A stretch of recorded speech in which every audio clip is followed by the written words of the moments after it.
So dear friends, this is Ritesh from Winworld rental services. आज मैं एक प्रोजेक्ट की शूट कर रहा हूँ। That project is called Birla Pravah and that is on sector 71 SPR road. और ये प्रोजेक्ट स्पेशल उन लोगों के लिए है जो लोग 3 करोड़ से लेके 4.5 करोड़ के रेंज में प्रॉपर्टी देख रहे थे। 3 नहीं कह सकते आप, 3.25 करोड़ रुपए कह सकते हो। And can go up to 3.35 CR, मतलब 3 BHK प्लस सर्वेंट, इस रेंज की हो गई चीजें। पेंट हाउसेज भी हो सकते हैं। They are duplex penthouses that cost you from 715 and 709।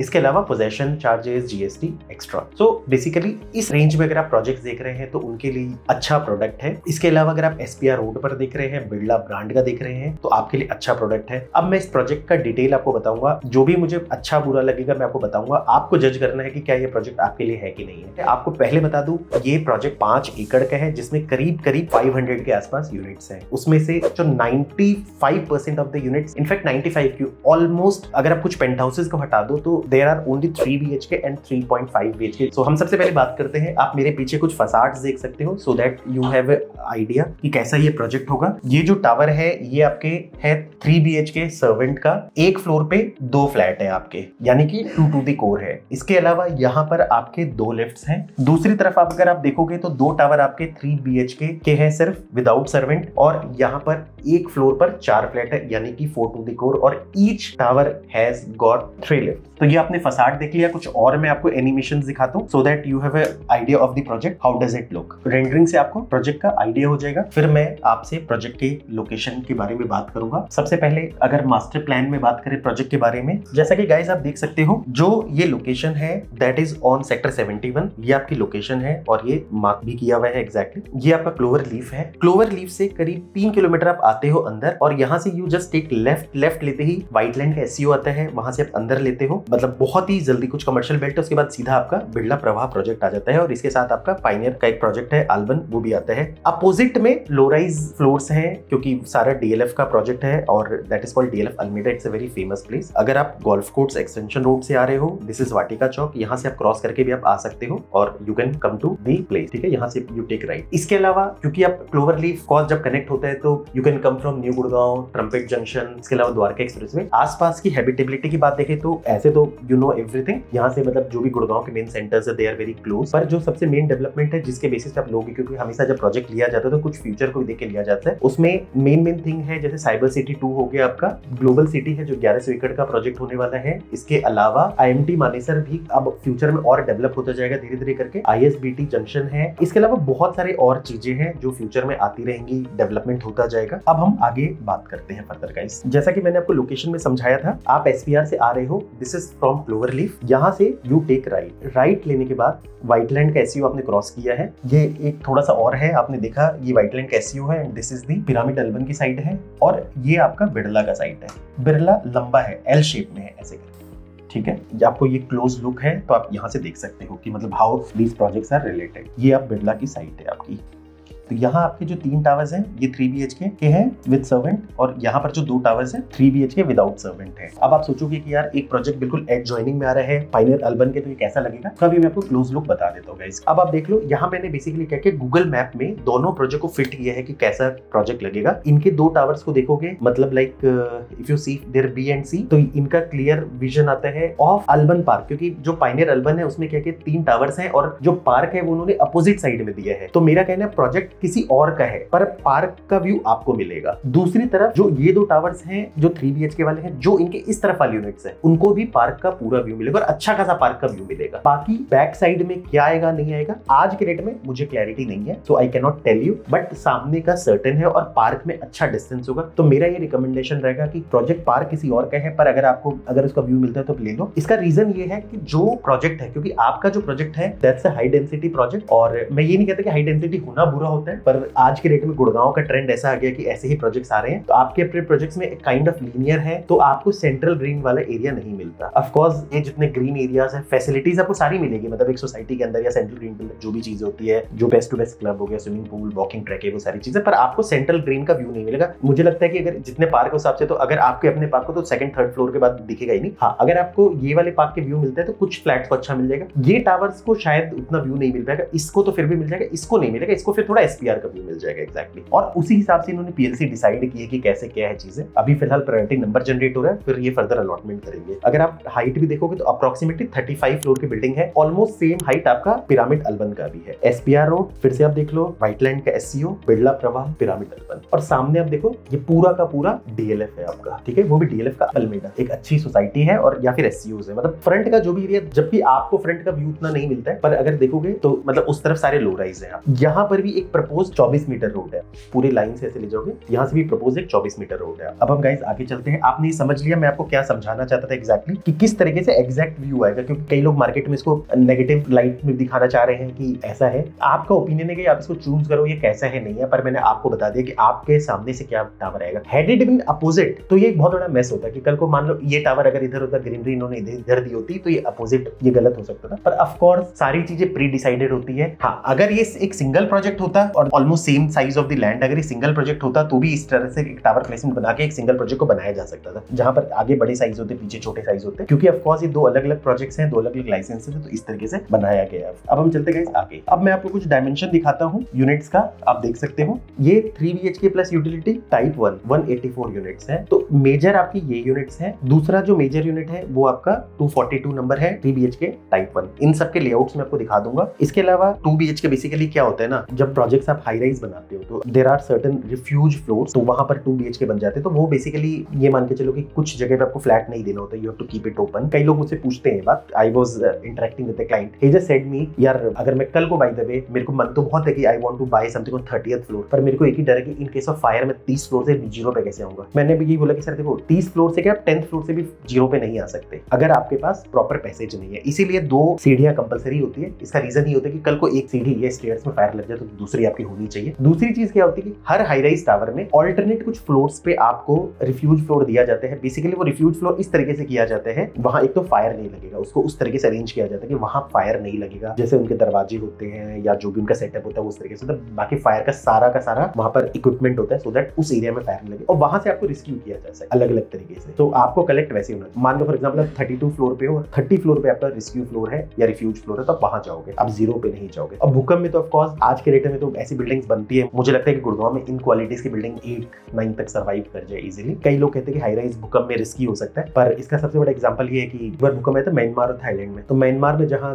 एक 2-2 फ्लोर की बिल्डिंग ढह गई, वहां थाईलैंड में बड़ी से बड़ी बिल्डिंग 40-40 50-50 फ्लोर की, and they were safe. Depend करता है कि how you make the building instead of what is the height actually. तो ये आपने देख लिया, जैसा कि मैंने आपको बताया कि they are 36 floor building, approximately 35 से 36 फ्लोर की बिल्डिंग है। और 3 BHK विद सर्वेंट है वो 2 दी कोर है, एंड जो 3 BHK है वो 4 दी कोर है। इसके अलावा ऑफ कोर्स क्लब एमिनिटीज में swimming pool, gym, spa, movie theatre, karaoke room, cards room, games room, multipurpose hall, celebration space, ये सारा चीज मिलेगा। मैं आपको पिक्स भी दिखा दूंगा। टैक्सी वो क्रॉस वेंटिलेशन, अबंडेंट लाइट, इस तरह से general size balconies in every room. I will just give you a idea of the site plan. This is the site plan. So you can see tower A, B, C, G+36, G+35, G+36, G+36 and again G+35 या 36 है जो भी exactly। फिर एक EWS है which is G+7। Gurgaon का future ऐसा ही है ऑलमोस्ट, क्योंकि धीरे धीरे क्या हो रहा है, डेंसिटी गुड़गांव में बढ़ गई है, लैंड्स कम हो गए, तो Gurgaon will rely completely on city view. आने वाले समय में आप ये नहीं देखोगे कि यार मेरे सामने क्या पार्क दिख रहा है। आने वाले समय में ऐसा हो सकता है कि आप बात करोगे कि यार आपके सामने कौन सा हाई राइज आ रहा है या किस तरह का व्यू आ रहा है। जैसा सप्लाई होगा उसी हिसाब से डिमांड क्रिएट होगी। ये आपका आ जाता है 3 BHK, जो रेरा कारपेट एरिया आता है 1058 स्क्वायर फीट, जो बालकनी आता है दैट इज 299 स्क्वायर फीट। हम कारपेट एरिया की ही बात करते हैं और इसमें विदाउट सर्वेंट है। तो सबसे पहले गाइस फॉयर है, you enter, then there is a dining area 14 7x7, living is 11x11 6, balcony है 6x6 फीट का। तो ये आपका एक मेजर बालकनी है which is connected to 1 bedroom and living room. Enter करते ही जो राइट साइड में आपका रूम आता है, जिसको generally you can make it as a guest room, 11x12 है रूम। मैं ये नहीं कहूंगा कि बहुत बड़ा है बट डिसेंट है। इसके अलावा आपका जो टॉयलेट आता है दैट इज 8x56। तो इस ये बेडरूम और थोड़ा सा कुछ एरिया निकल जाता है जिसको वार्डरोब एरिया के हिसाब से काउंट कर सकते हैं। दूसरी चीज है 6.6 फीट डेप्थ वाली बालकनी, या फिर ये आपको टेरेस वाली फील दे सकती है। 6 फीट से ऊपर की जो भी बालकनी होती है ना, वो एक अच्छा ब्रॉड बालकनी होता है, वो आपको एक अच्छा फील देगी। ये जो टेरेस वाला फीलिंग है ना, सिर्फ NCR में मिलता है, बाहर जनरली नहीं मिलते प्रोजेक्ट्स में। Living area and dining area you can C almost on the L shape, 11x11 living area okay size है, 11x7x7 डाइनिंग एरिया है। किचन इज 8x10, किचन का साइज अच्छा है। उसके साथ एक अलग से यूटिलिटी बालकनी है 511 6x87 का, जहां पर आपका VRV भी लगा हुआ होगा अलग से, जो आपको मिलेगा फ्लैट के स्पेक्स के साथ। और utility balcony of course is very important, it's part of the kitchen only, क्योंकि बहुत सारा किचन का काम काम यहाँ होता है, यूटिलिटी बालकनी बड़ा होता है, काफी हेल्प हो जाता है। उसके अलावा गाइस अगर आप बात करते हो बेडरूम नंबर तो 11/38 का एक रूम हो गया, पहले वाले से थोड़ा ज्यादा बड़ा है। और ये इसका जो वॉशरूम है इसको कॉमन किया है, एग्जैक्टली इसको इन्होंने 8/6/5/6 का दिया है, थोड़ा सा slightly bigger than first bathroom. Bedroom number 2 का भी टेरेस वाली बालकनी से कनेक्शन है। तीसरा आपका 11/6/15 और 6 फीट की बालकनी है। मास्टर बेडरूम को एक सेपरेट बालकनी दी गई है और मास्टर टॉयलेट को 5/8/8 तो ये चीजें हैं गाइस। इसके अलावा एक सेमी लोडेड फ्लैट होगा। स्पेक्स में अगर आप बात करोगे तो you will get imported marble on living and dining, wooden flooring on bedrooms, VRV air conditioning. Kitchen में you will get hob, chimney and white good. सारी लिस्ट में लगा दूंगा, स्पेक्स में अलग से लगा दूंगा so that you can see कि व्हाट दे आर ऑफरिंग। और जैसा कि आप देख सकते हो दे आर एक फ्लोर पे 4 फ्लैट, ठीक है, 2 ही टावर है इसके, D and E, 4 flat all of same size. ये सारे मिरर्स है आपस में एक दूसरे के, ठीक है। And there will be 3 lift, approximately 35 floor की बिल्डिंग, जिसमें से ऊपर आपका डुप्लेक्स पेंट हाउस है, 33 फ्लोर तक फ्लैट होगा, डुप्लेक्स आपका पेंट हाउस होगा। स्टिल्ट में आजकल फ्लैट्स नहीं बनते हैं, स्टिल्ट में आपका क्लब होगा, क्योंकि ये नया ट्रेंड आ गया है। मैंने इससे पहले भी जो ट्यूलिप मेलरोज का जो बनाया है प्रोजेक्ट का वीडियो, उसमें भी यही है कि मतलब जो क्लब दिया इन्होंने वो स्टिल्ट फ्लोर पे दिया इन्होंने और टेरेस पे दिया है। तो ऑफ कोर्स उसका क्लब मुझे बहुत अच्छा लगा। अगर आप 5 करोड़ रुपए में 5 BHK देख रहे हैं at the same location SPR पे, तो वो भी एक बहुत अच्छा ऑप्शन है by tulip group. Now guys जैसा कि आप देख सकते हो this is 3 BHK plus servant and this is the tower A, tower B and tower C। एक फ्लोर पे 2 फ्लैट है, ठीक है। And this is a common area जिसमें आपके स्टेयर्स आते हैं, लिफ्ट्स आती है, और यहाँ पर आपके 2 लिफ्ट्स हैं जितना मुझे आइडिया, और देयर आर 3 बेसमेंट्स। हो सकता है इसमें गलत भी हो, ये वापस से रीचेक कर लेंगे। आज के डेट में मुझे पता है, क्योंकि क्या होता है ना, प्रोजेक्ट जनरली क्या होता है, रेरा जब स्टार्टिंग में आता है ना तो बहुत चीजें अपलोड नहीं हुई थी शुरू में, तो पता नहीं लगता कई बार, तो sometimes you have to rely on other informations, recheck भी कर लेना। अब आप 3 BHK प्लस यूटिलिटी देखो तो RERA carpet area 1299 square feet. जब आप ये साइज सुन रहे हो तो आपको बहुत मतलब लग रहा होगा यार बहुत छोटे फ्लैट की बात हो रही है। 1300 square feet RERA carpet area एक अच्छा हो गया, क्योंकि आप जब फ्लैट लेते हो ना अप्रोक्सीमेटली, तो आपको बता दूं, आपको आज के डेट में मतलब 1300 स्क्वायर फीट, कई बिल्डर 60% की एफिशिएंसी देते, कई 55 की देते। चलो मैं एवरेज 57% ले लेता हूँ, डिवाइडेड बाय 57%, 2280 स्क्वायर फीट। ये भी मैं 57% के हिसाब से तो 2280 स्क्वायर फीट की बात कर रहा हूँ मैं एग्जैक्टली। अप्रोक्सीमेटली बिल्डर इतना देते हैं एरिया आपका। This is the RERA carpet area and 379 square feet is the balcony और डेक एरिया। अब गाइस हम बात करते हैं सबसे पहले एंट्रिंग फॉयर एरिया आपको मिल गया 8/10/4/11 का, और फॉयर एरिया के साथ इसका लिविंग डाइनिंग 19/5/16:2। देखो इसका लिविंग डाइनिंग अगर मेरे से पर्सनली पूछोगे तो इसका लिविंग डाइनिंग ज्यादा अच्छा है, स्क्वायर शेप में है आपका, और वहां का मुझे थोड़ा सा डाइनिंग एरिया के साथ कॉम्बिनेशन थोड़ा छोटा लगा कंपेरेटिवली। देखो मैं मन की बात बता रहा हूँ, पर साइज आपको मतलब एक होता है ना कि you have to fit in everything, मतलब आपको end of the day you have to see your budget also. दूसरी चीज आप देखोगे तो एक स्टाफ की एंट्री यहाँ से होती है, एक होता है ना कि they can enter via utility balcony. ये मुझे थोड़ा सा स्ट्रेंज लग रहा है एंट्री की, मतलब यूटिलिटी बालकनी के थ्रू एंटर करके you are going to the utility room actual में, तो थोड़ा सा ऑफ कोर्स डिजाइन अलग है। जनरली हम ये देखते हैं कि यूटिलिटी एरिया में आप एंटर करते हो और वहां से एक और आपकी वो होती है जहां से आप मतलब you enter to the utility balcony of the kitchen, ठीक है। We have to of course rely on that. Staff entry आपकी यहां से हो सकती है। इसमें आपकी यूटिलिटी बालकनी की साइज अच्छा है, अगर आप देखोगे तो 6 फीट वाइड आपकी यूटिलिटी बालकनी आती है। इंपॉर्टेंट इसलिए है क्योंकि part of the washing area kitchen ही हो जाता है, इसमें बहुत सारी चीजें आ सकती है। एंड देयर इज अ ये एक वॉशिंग एरिया शायद आई थिंक बना हुआ है यहाँ पर, और वीआरवी एरिया भी यहाँ बन सकता है। दूसरी चीज ये है कि किचन का साइज 8/11 मतलब 8/12 का किचन साइज है, which is very good. Utility इस 6/7/4 ठीक है, और इसके साथ यूटिलिटी का जो वॉशरूम है 5/9/4/5। घर के अंदर घुसते हैं, पहला bedroom which is also can be the guest room in one case, दूसरे केस में ये can be a senior room. Suppose आप रहते हो, आपके बच्चे रहते हो और पेरेंट्स रहते हैं, बच्चे छोटे हैं, तो जनरली क्या होता है कि पेरेंट्स एंड बच्चे यहाँ रह लेते हैं, ग्रैंड पेरेंट्स यहाँ रह लेते हैं, क्योंकि क्या होता है ना, कई बार क्या होता है इनको भी प्रिवेसी चाहिए, क्योंकि मिडिल क्लास में गेस्ट रूम कई बार रखना होता भी है, कई बार नहीं भी होता, कई बार तीनों के तीनों रूम ऑक्यूपाइड होते हैं। देखो हम मिडिल क्लास में हमें हर चीज समझनी पड़ती है एग्जैक्टली। अगर नहीं तो कई बार क्या होता है कि people use that and keep it as a guest room. कई बार आपके 2 रूम्स ऑक्यूपाइड है, अब डिपेंड करता है कि आपका स्ट्रक्चर कैसा है। एक टॉयलेट है इसके साथ विच इज 8/5/6, ठीक है। Coming to the living dining, जैसे कि मैंने आपको बताया लिविंग डाइनिंग अच्छा है 9/5/16:2। इसके अलावा एक स्टोर ऑब्लिक पूजा रूम है 4/2/7/4। मास्टर बेडरूम से पहले मैं एक और रूम की बात करता हूँ विच इज हियर। तो मुझे लगता है कि मैंने कहा ना ये ज्यादा आइडियली सूट करता है कि अगर आपको सपोज ऐसा रूम भी बनाना हो बच्चों और इसका बनाना ज्यादा सूट करता है, तो ये ज्यादा मतलब एज अ प्राइवेट स्पेस लगता है। अदरवाइज ये रूम आप देखोगे तो एक आपका 11/13 का एक रूम आता है, इसका एक टॉयलेट आता है विच इज 5/6/8/10। तो जैसा इन्होंने एक कॉमन टॉयलेट दिया था वहां पर, आई थिंक यहाँ पर इन्होंने किसी भी तरह का कोई कॉमन टॉयलेट नहीं दिया है, वहां पर इन्होंने एक कॉमन टॉयलेट दिया था। और मास्टर बेडरूम इज 11/15:2। इसके अलावा एक ड्रेसर रूम दिया इन्होंने 5/6/8/7, जो शायद आई थिंक वहां नहीं था। और इसके अलावा मास्टर टॉयलेट इज 5/6/8/10। जो मैं आपको बता रहा हूँ ट्यूलिप वाला, उसमें आपको तो मतलब क्या बोलोगे,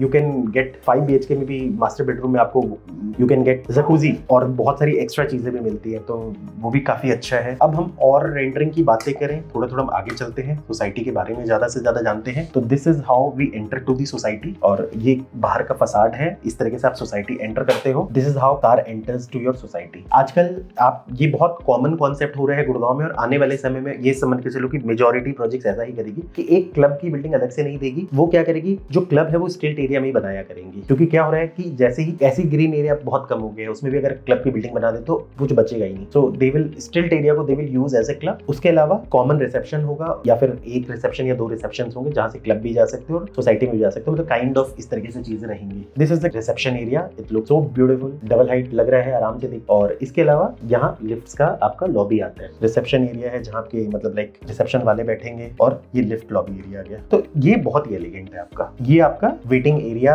कह सकते हो, सिटिंग एरिया कह सकते हो, उस तरीके से चीजें कि मतलब आपका अपना घर है, आप हो गेस्ट हो कहीं पर भी। तो this is a rendering of their banquet hall, party hall हो गया। ये आपका रेंडरिंग हो गया, I think this is a yoga room या जुम्बा रूम कह सकते हो आप। This is your salon, this is your gym. This is बच्चों का जो प्ले एरिया होता है, जैसे कि they can play carrom boards, cards room भी कई बार साथ साथ बनता है। तो रेंडरिंग से मैं पता लगा पा रहा हूँ कि एक तो बच्चों का तो ही है खेलने का, पर ज्यादातर मैंने देखा कि कैरम बोर्ड, चेस और कार्ड्स रूम साथ ही बनते हैं एग्जैक्टली। और ये काइंड ऑफ आपका हो गया, क्योंकि इसके रेंडरिंग से ऐसा लग रहा है कि मतलब कैफेटेरिया भी हो गया आपका और एक पब भी हो गया। ये आपका स्नूकर एंड टेबल टेनिस हो गया, और यहाँ आपके कैरम बोर्ड्स वाला एरिया हो गया, कुछ कैरम बोर्ड्स रखे हुए हैं। तो ये kind of this is very important. This is the business centre, they have some work stations also. जैसे कि मैं हर वीडियो में बताता हूँ कि business centre is very important. आप अगर मेरी तरह सेल्फ एम्प्लॉयड हो तो भी इट्स वेरी इंपॉर्टेंट। कॉर्पोरेट भी काम करते हो, कई बार मीटिंग्स है तो दैट इज वेरी इंपॉर्टेंट। घर में बहुत डिस्टर्बेंस हो सकता है। They are again glimpse of the salt room. Societies में यही सब होती है, massage parlour, salt room, jacuzzi area. This is again creative area, learning area, बच्चों का आर्टिस्टिक एरिया। दिस में भी yoga room also. Then very important, this is multiplex movie area. This is a karaoke music room. बच्चों के लिए बहुत important होता है, उनसे पूछना मजा आता है उनको। ये बाहर की चीज देखोगे, this is a pet park. इस तरीके से पेट पार्क होगा आपका। ये सारे लीनियर होंगे आपके, ग्रीनरी ज्यादा है पर उस तरीके से कि मतलब टावर के साथ साथ ही चल रहे, तो उसी हिसाब से ये this is kind of walking area जो सोसाइटी के अक्रॉस चलेगी। ये वाटर फीचर्स हैं, ये आपका फिश पॉन्ड है। This is again some kind of design mist area हो गया, कुछ फाउंटेन एरिया हो गया। ये आपका किड्स प्ले एरिया हो गया, कुशन हो गया किड्स के हिसाब से। कुछ एरियाज है जहां पर थोड़ा सा ग्रीनरी ज्यादा हो गया, तो काइंड ऑफ आप जाके नहीं होता कि थोड़ा शेड एंजॉय कर सकते हो। This is a swimming pool, they have a kids pool also. और ये आपका पूल डेक हो गया, और इधर आपका ये आपका सारा पूल डेक हो गया एग्जैक्टली। और ये लगून शेप में है थोड़ा सा। ये एम्पी थिएटर हो गया। मैं ये नहीं कहूंगा कि बहुत बड़ा एम्पी थिएटर है, छोटा सा एम्पी थिएटर है, टू बी वेरी फ्रैंक, बहुत ओके साइज है। ये आपका हाफ बास्केटबॉल कोर्ट है, और ये आपका स्केटिंग रिंक है। ये आपका क्रिकेट पिच है। ये आप ऊपर जो देख रहे हो ये पेंट हाउसेज होंगे आप, they will have duplex penthouses. मेरे को लेआउट देखना पड़ेगा, तो या तो इस तरीके से डुप्लेक्स पेंट हाउस होंगे आपके। पेंट हाउस के लिए आप अलग से मुझसे क्वेरी कर सकते हो। अब हम गाइस प्राइस पे आते हैं। जैसे कि प्राइस देख लो, 3 BHK विदाउट सर्वेंट वाला 326 to 338। इसमें आपका GST अलग से लगेगा और पोजेशन चार्ज अलग से लगेगा। 3 BHK प्लस यूटिलिटी 410 से लेके 435 का पड़ेगा। This is minimum, that this is maximum. अब डुप्लेक्स पेंट हाउस है 715 CR ऑनवर्ड्स है, and duplex penthouse again ठीक है 809 CR ऑनवर्ड्स। तो मेरा कहना है अगर आप पेंट हाउस के बारे में अलग से जानना चाहते हो उसके लिए कॉल कर लेना। बाकी इस प्रोजेक्ट में अगर आपको बुकिंग लगानी है, कुछ और जानना है, उसके लिए आप कॉल कर लेना। लास्ट आप करेंगे payment plan, booking amount is 10%, which is now 90 days में यू हैव टू पे 10%। ठीक है, उसके बाद सीधा casting of 5th floor slab is 20%। थोड़ा सा इन्होंने पेमेंट प्लान मार्केट के ट्रेडिशनल पेमेंट प्लान से इन्होंने चेंज किया है। 20% आपको अभी देना है और सीधा 5th फ्लोर स्लैब पे आपको देना है, यानी कि 20% देने के बाद आपको जो गैप मिलता है ना वो बहुत ज्यादा मिलता है एग्जैक्टली। ये है कि सीधा आपको 40% की पेमेंट आपकी आ जाती है। Casting of 20th floor slab is again 20%। इसके बीच में गैप होते हैं बिकॉज यहाँ पर आपका बेसमेंट बनना होता है। बेसमेंट बनने में जो पूरा टाइम लगता है, हाई राइज 35 फ्लोर की बिल्डिंग के जो बेसमेंट्स बनती है, सारा का सारा फाउंडेशन बनता है, उसमें टाइम लगता है, पर इसमें टाइम नहीं लगता। अगर आप 5th से 20th जाते हो तो आई डोंट थिंक ज्यादा गैप आएगा, है ना। कमेंसमेंट लिफ्ट वर्क फिर यहाँ थोड़ा गैप आ जाएगा आपका। ये चीज आप देख लो, क्योंकि मैं आपको इस तरीके से बता रहा हूँ कि मतलब अप्रोक्सीमेटली 4.5 साल के अंदर अंदर डिवाइड हो जाती है पेमेंट, या 5 साल के अंदर अंदर ही डिवाइड हो जाती है। 5 साल लग जाते हैं हाई राइज बनने में, उससे नीचे नहीं लगते, फिनिशिंग में टाइम लग जाता है। On commencement of flooring work 10%, on final position 10%। ठीक है, मैं ये कहूंगा कि पेमेंट प्लान बहुत इजी भी नहीं है, बहुत हार्ड भी नहीं है, एवरेज है पेमेंट प्लान। तो ये चीज है गाइस। अब आप देख सकते हो, अगर आपको इस रेंज में प्रोजेक्ट लेना हो बिरला जैसे ब्रांड का, बिरला स्टेट्स एक रेप्यूटेड रियल एस्टेट कंपनी है। हर बंदा बिरला का नाम सुन के ही बड़ा हुआ होगा, तो they know everything about Birla. Birla एक रिनाउंड ग्रुप है। SPR पे अगर आप इस रेंज में लेना चाहते हो तो आप देख सकते हो। रिसेंट एक न्यूज आया है, मैं आपको न्यूज की कटिंग लगा दूंगा। गुड़गांव में SPR पे फ्रॉम लाइक CPR टू आपका जो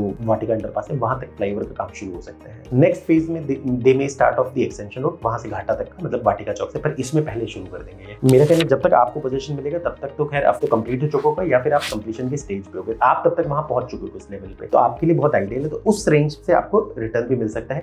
तब तक ग्लोबल सिटी में भी कुछ एडवांसमेंट हो सकती है, साइबर सिटी 2 में भी कुछ आप बिल्डिंग्स दिख जाएगी, बहुत सारी ऐसी चीजें दिख जाएंगे। पैसे आपके बिल्कुल सेफ है बिरला जैसे ग्रुप के अंदर, ये चीज है गाइस। और कहने का मतलब है कि आज के रेट में एक डिसेंट प्रोडक्ट आया है। So guys, this is the end video. Thanks for listening, God bless you.